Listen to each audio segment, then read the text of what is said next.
जय श्री हरि। स्वागत है आप सभी का हमारे इस भक्ति चैनल पर, जहां भक्ति, ज्ञान और दिव्य कथाएं जीवंत होती हैं। इस धरा पर जब भी अधर्म और अत्याचार बढ़ा और जब धर्म की रक्षा असंभव लगी, तब भगवान विष्णु ने अवतार लिया।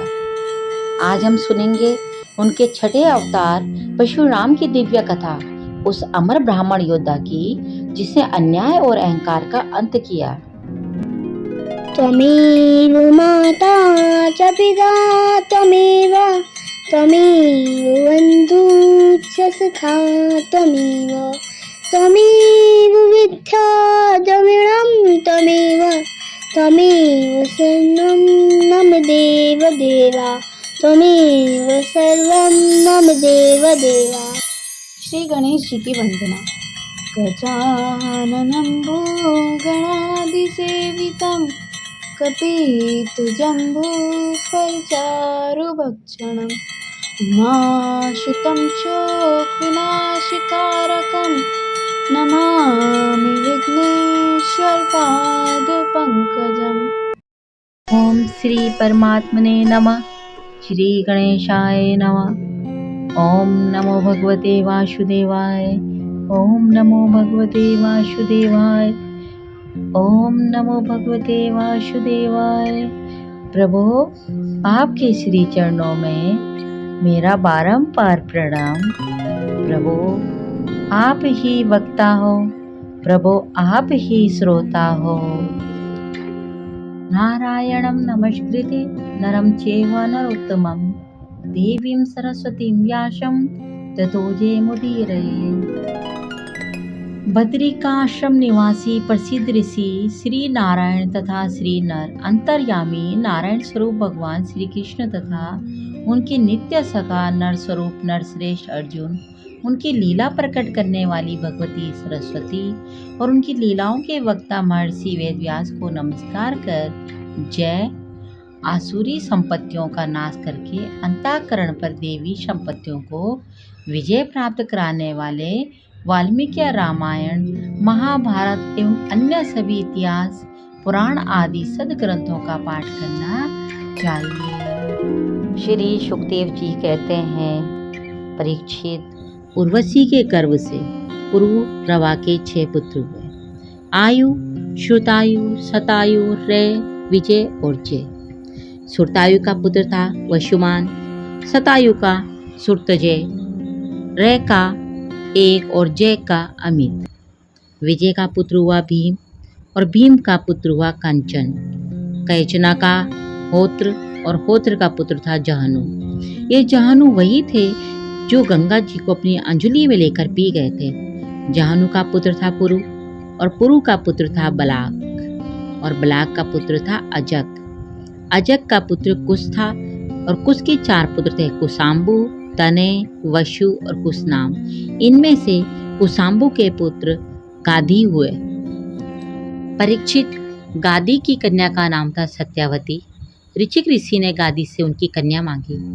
गादी ने यह समझकर कि ये कन्या के योग्य वन नहीं है, ऋचिक से कहा, मुनिवर, हम लोग कुशिक वंश के हैं, हमारी कन्या मिलनी कठिन है, इसलिए आप 1000 ऐसे घोड़े लेकर मुझे शुल्क रूप में दीजिए, जिनका सारा शरीर तो श्वेत हो परंतु एक एक कान श्याम वर्ण का हो। जब गादी ने यह बात कही तब ऋचिक मुनि उनका आशय समझ गए और वरुण के पास जाकर वैसे ही घोड़े ले आए तथा उन्हें देकर सुंदरी सत्यावती से विवाह कर लिया। एक बार महर्षि ऋचिक से उनकी पत्नी और सास दोनों ने ही पुत्र प्राप्ति के लिए प्रार्थना करी। महर्षि ऋचिक ने उनकी प्रार्थना स्वीकार करके दोनों के लिए अलग अलग मंत्रों से एक भोज्य पदार्थ पकाया जिसे चरु कहते हैं और स्नान करने के लिए चले गए। सत्यावती की मां ने यह समझकर कि ऋषि ने अपनी पत्नी के लिए श्रेष्ठ चरु पकाया होगा, उससे वह चरु मांग लिया। इस पर सत्यावती ने अपना चरु तो मां को दे दिया और मां का चरु वह स्वयं खा गई। जब ऋचिक मुनि को यह बात का पता चला तब उन्होंने अपनी पत्नी सत्यावती से कहा कि तुमने बड़ा अनर्थ कर डाला। अब तुम्हारा पुत्र तो लोगों को दंड देने वाला घोर प्रकृति का होगा और तुम्हारा भाई होगा एक श्रेष्ठ ब्रह्मवेत्ता। सत्यावती ने ऋषि मुनि को प्रसन्न किया और प्रार्थना की कि नहीं होना चाहिए। तब उन्होंने कहा, अच्छी बात है, पुत्र के बदले तुम्हारा पौत्र वैसा घोर प्राकृतिक होगा। समय पर सत्यावती के गर्भ से जमदग्नि का जन्म हुआ और उनकी माता के गर्भ से विश्वामित्र का। सत्यावती समस्त लोगों को पवित्र करने वाली परम पुण्यमयी कौशिकी नदी बन गई। रेणु ऋषि की कन्या थी रेणुका। जमदाग्नि ने उसका परिग्रह किया। रेणुका के गर्भ से जमदाग्नि ऋषि के वसुमान आदि कई पुत्र हुए। उनमें सबसे छोटे परशुराम जी थे। उनका यश सारे संसार में प्रसिद्ध है। कहते हैं कि हयाक वंश का अंत करने के लिए स्वयं भगवान ने परशुराम के रूप में अंश अवतार ग्रहण किया था। उन्होंने इस पृथ्वी को 21 बार क्षत्रहीन कर दिया। यद्यपि क्षत्रियों ने उनका थोड़ा सा ही अपराध किया था, फिर भी वे लोग बड़े दुष्ट ब्राह्मणों के अभक्त, रजोगुणी और विशेष करके तमोगुणी हो रहे थे। यही कारण था कि पृथ्वी के भार को कम करने के लिए भगवान परशुराम ने उनका नाश करके पृथ्वी का भार उतार दिया। राजा परीक्षित ने पूछा, भगवान अवश्य ही उस समय के क्षत्रिय विषय लोलुप हो गए थे, परंतु उन्होंने परशुराम जी का ऐसा कौन सा अपराध कर दिया जिसके कारण उन्होंने बार बार क्षत्रियों के वंश का संहार किया। श्री सुखदेव जी कहने लगे, परीक्षित, उन दिनों हेयान वंश का आदिपति था अर्जुन। वह एक श्रेष्ठ क्षत्रिय था। उसने अनेकों प्रकार की सेवा शुश्रूषा करके भगवान नारायण के अंश अवतार दत्तात्रेय जी को प्रसन्न कर लिया और उनसे 1000 भुजाएं तथा कोई भी शत्रु युद्ध में पराजित न कर सके यह वरदान प्राप्त कर लिया। साथ ही इंद्रियों का अबाध बल, अतुल संपत्ति, तेज, खिता, वीरता, कीर्ति और शारीरिक बल भी उनकी कृपा से प्राप्त कर लिया। वह योगेश्वर हो गया था। उसमें ऐसा ऐश्वर्य था कि वह सूक्ष्म से सूक्ष्म, स्थूल से स्थूल रूप धारण कर लेता। सभी सिद्धियां उसे प्राप्त थी। वह संसार में वायु की तरह सब जगह बेरोक टोक विचरा करता था। एक बार गले में वैजयंती माला पहने सहस्त्रबाहु अर्जुन बहुत सी सुंदर स्त्रियों के साथ नर्मदा नदी में जल विहार कर रहा था। उस समय मदोन्मत्त सहस्त्रबाहु ने अपनी बाहों से नदी का प्रवाह रोक दिया। 10 मुख रावण का शिविर भी वहीं कहीं पास में ही था। नदी की धारा उल्टी बहने लगी, जिससे उसका शिविर डूबने लगा। रावण अपने को बहुत बड़ा वीर तो मानता ही था, सहस्त्रार्जुन का यह पराक्रम उससे सहन नहीं हुआ। जब रावण सहस्त्राबाहु अर्जुन के पास जाकर बुरा भला कहने लगा, तब उसने स्त्रियों के सामने ही खेल खेल में रावण को पकड़ लिया और अपनी राजधानी माहिष्मति में ले जाकर बंदर के समान कैद कर लिया। पीछे पुलस्त्य जी के कहने पर सहस्त्रबाहु ने रावण को छोड़ दिया। एक दिन सहस्त्रबाहु अर्जुन शिकार खेलने के लिए बड़े घोर जंगल में निकल गया था। देववश वहां जमदग्नि मुनि के आश्रम पर जा पहुंचा। परम तपस्वी जमदग्नि मुनि के आश्रम में कामधेनु रहती थी। उसके प्रताप से उन्होंने सेना, मंत्री और वाहनों के साथ हेहाधिपति का खूब स्वागत सत्कार किया। वीर हेहाधिपति ने देखा कि जमदग्नि मुनि का ऐश्वर्य तो मुझसे भी बड़ा चढ़ा है, इसलिए उसने उनके स्वागत सत्कार को कुछ भी आदर न देकर कामधेनु को ही ले लेना चाहा। उसने अभिमानवश जमदग्नि मुनि से मांगा भी नहीं। उस अपने सेवकों को आज्ञा दी कि कामधेनु को छीन ले चलो। उसकी आज्ञा से उसके सेवक बछड़े के साथ बा डकारती हुई कामधेनु को बलपूर्वक माहिष्मतिपुरी ले गए। जब वे सब चले गए तब परशुराम जी आश्रम पर आए और उसकी दुष्टता का वृतांत सुनकर चोट खाए वे सांप की तरह क्रोध से तिलमिला उठे। वे अपना भयंकर फरसा, तरकश, ढाल एवं धनुष लेकर बड़े वेग से उसके पीछे दौड़े, जैसे कोई किसी से न दबने वाला सिंह हाथी पर टूट पड़े। सहस्त्रबाहु अर्जुन अभी अपने नगर में प्रवेश कर ही रहा था कि उसने देखा परशुराम जी महाराज बड़े वेग से उसकी ओर झपटे आ रहे हैं। उनकी बड़ी विलक्षण झांकी थी। वे हाथ में धनुष, बाण और फरसा लिए हुए थे। शरीर पर काला मृग चर्म धारण किए हुए थे और उनकी जटाएं सूर्य की किरणों के समान चमक रही थी। उन्हें देखते ही उसने गदा, खड़ग, बाण, ऋषि, शतग्नि और शक्ति आदि आयुधों से सुसज्जित एवं हाथी, घोड़े, रथ तथा पदातियों से युक्त अत्यंत भयंकर 17 अक्षौहिणी सेना भेजी। भगवान परशुराम ने बात की बात में अकेले ही उस सारी सेना को नष्ट कर दिया। भगवान परशुराम जी की गति मन और वायु के समान थी। बस वे शत्रु की सेना काटते ही जा रहे थे। जहाँ जहाँ वे अपने फरसे का प्रहार करते, वहाँ वहाँ सारथी और वाहनों के साथ साथ बड़े बड़े वीरों की बाहें, जांघें, कंधे कट कट कर पृथ्वी पर गिरते जाते थे। हे आदिपति अर्जुन ने देखा कि मेरी सेना के सैनिक, उनके धनुष, ध्वजाएं और ढाल भगवान परशुराम के फरसे और बाणों से कट कट कर खून से लथपथ रणभूमि में गिर गए हैं। तब उसे बड़ा क्रोध आया और वह स्वयं भिड़ने के लिए आ धमका। उसने एक साथ ही अपनी 1000 भुजाओं से 500 धनुषों पर बाण चढ़ाए और परशुराम जी पर छोड़े। परंतु परशुराम जी तो समस्त शस्त्रधारियों के शिरोमणि ठहरे। उन्होंने अपने एक धनुष पर छोड़े हुए बाणों से ही एक साथ सबको काट डाला। अब हयाधिपति अपने हाथों से पहाड़ और पेड़ उखाड़कर बड़े वेग से युद्ध भूमि में परशुराम जी की ओर झपटा। परंतु परशुराम जी ने अपनी तीखी धार वाले फरसे से बड़ी फुर्ती के साथ उसकी सांपों के समान भुजाओं को काट डाला। जब उसकी बाहें कट गई तब उन्होंने पहाड़ की चोटी की तरह उसका ऊंचा सिर धड़ से अलग कर दिया। पिता के मर जाने पर उसके 10,000 लड़के डर कर भाग गए।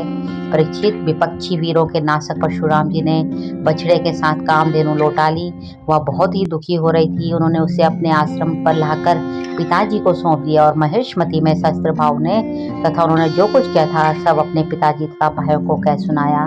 यह सब कुछ सुनकर जमदग्नि मुनि ने कहा, हाय हाय परशुराम, तुमने बड़ा पाप किया। राम राम, तुम बड़े वीर हो, परंतु सर्वदेवमय नर देव का तुमने व्यर्थ ही वध किया। बेटा, हम लोग ब्राह्मण हैं, क्षमा के प्रभाव से ही हम संसार में पूजनीय हुए हैं। और तो क्या, सबके दादा ब्रह्मा जी भी क्षमा के बल से ही ब्रह्म पद को प्राप्त हुए हैं। ब्राह्मणों की शोभा क्षमा के द्वारा ही सूर्य की प्रभा के समान चमक उठती है। सर्वशक्तिमान भगवान श्री हरि भी क्षमावानों पर ही शीघ्र प्रसन्न होते हैं। बेटा, सार्वभौम राजा का वध ब्राह्मण की हत्या से भी बढ़कर है। जाओ, भगवान का स्मरण करते हुए तीर्थों का सेवन करके अपने पापों को धो डालो। श्री सुखदेव जी कहते हैं, परीक्षित, अपने पिता की यह शिक्षा भगवान परशुराम ने जो आज्ञा कहकर स्वीकार की। इसके बाद वे 1 वर्ष तक तीर्थ यात्रा करके अपने आश्रम पर लौट आए। एक दिन की बात है, परशुराम जी की माता रेणुका गंगा तट पर गई हुई थी। वहां उन्होंने देखा कि गंधर्व राज चित्ररथ कमलों की माला पहने अप्सराओं के साथ विहार कर रहा है। वे जल लाने के लिए नदी तट पर गई थी, परंतु वहां जल क्रीड़ा करते हुए गंधर्व को देखने लगी और पतिदेव के हवन का समय हो गया है, इस बात को भूल गई। उनका मन कुछ कुछ चित्ररथ की ओर खींच भी गया था। हवन का समय बीत गया यह जानकर वे महर्षि जमदग्नि के शाप से भयभीत हो गई और तुरंत वहां से आश्रम पर चली आई। वहां जल का कलश महर्षि के सामने रखकर हाथ जोड़ खड़ी हो गई। जमदग्नि मुनि ने अपनी पत्नी का मानसिक व्यभिचार जान लिया और क्रोध करके कहा, मेरे पुत्रों, इस पापिनी को मार डालो। परंतु उनके किसी भी पुत्र ने उनकी आज्ञा स्वीकार नहीं की। इसके बाद पिता की आज्ञा से परशुराम ने माता के साथ सब भाइयों को भी मार डाला। इसका कारण था वे अपने पिताजी के योग और तपस्या का प्रभाव भली भांति जानते थे। परशुराम जी के इस कार्य से सत्यावती नंदन महर्षि जमदग्नि बहुत प्रसन्न हुए और उन्होंने कहा, बेटा, तुम्हारी जो इच्छा है वर मांग लो। परशुराम जी ने कहा, पिताजी, मेरी माता और सब भाई जीवित हो जाएं तथा उन्हें इस बात की याद न रहे कि मैंने उन्हें मारा था। परशुराम जी के इस प्रकार कहते ही जैसे कोई सोकर उठे, सबके सब अनायास ही सकुशल उठ बैठे। परशुराम जी ने अपने पिताजी का तपोबल जानकर ही तो अपने सुहृदयों का वध किया था। परीक्षित, सहस्त्र भाव अर्जुन के जो लड़के परशुराम जी से हार कर भाग गए थे, उन्हें अपने पिता के वध की याद निरंतर बनी रहती थी। कहीं एक क्षण के लिए भी उन्हें चैन नहीं मिलता था। एक दिन की बात है, परशुराम जी अपने भाइयों के साथ आश्रम से बाहर वन की ओर गए हुए थे। यह अवसर पाकर वैर साधने के लिए सहस्त्रबाहु के लड़के वहां पहुंचे। उस समय महर्षि जमदग्नि अग्निशाला में बैठे हुए थे और अपनी समस्त वृत्तियों से पवित्र कीर्ति भगवान के ही चिंतन में मगन हो रहे थे। उन्हें बाहर की कोई सुध न थी। उसी समय उन पापियों ने जमदग्नि ऋषि को मार डाला। उन्होंने पहले ही ऐसा पाप निश्चय कर रखा था। परशुराम जी की माता रेणुका बड़ी दीनता से उनसे प्रार्थना कर रही थी, परंतु उन सब ने उनकी एक न सुनी। वे बलपूर्वक महर्षि जमदग्नि का सिर काट कर ले गए। परीक्षित, वास्तव में वे नीच क्षत्रिय अत्यंत क्रूर थे। सती रेणुका दुख और शोक से आतुर हो गई। वे अपने हाथों पर अपनी छाती और सिर पीट पीट कर जोर जोर से रोने लगी। परशुराम बेटा, परशुराम, शीघ्र आओ। परशुराम जी ने बहुत दूर से माता का हा राम या करुण क्रदन सुन लिया। वे बड़ी शीघ्रता से आश्रम पर आए और वहां आकर देखा कि पिताजी मार डाले गए हैं। परीक्षित, उस समय परशुराम जी को बड़ा दुख हुआ। साथ ही क्रोध, असहिष्णुता, मानसिक पीड़ा और शोक के वेग से वे अत्यंत मोहित हो गए और हाय पिताजी, आप तो बड़े महात्मा थे पिताजी, आप तो धर्म के सच्चे पुजारी थे, आप हम लोगों को छोड़कर स्वर्ग चले गए। इस प्रकार विलाप कर उन्होंने पिता का शरीर तो भाइयों को सौंप दिया और स्वयं हाथ में फरसा उठाकर क्षत्रियों का संहार कर डालने का निश्चय किया। परीक्षित, परशुराम जी ने महिष्मती नगरी में जाकर सहस्त्रबाहु अर्जुन के पुत्रों के सिरों से नगर के बीचों बीच एक बड़ा भारी पर्वत खड़ा कर दिया। उस नगर की शोभा तो मानो ब्रह्मघाती क्षत्रियों के कारण ही नष्ट हो चुकी थी।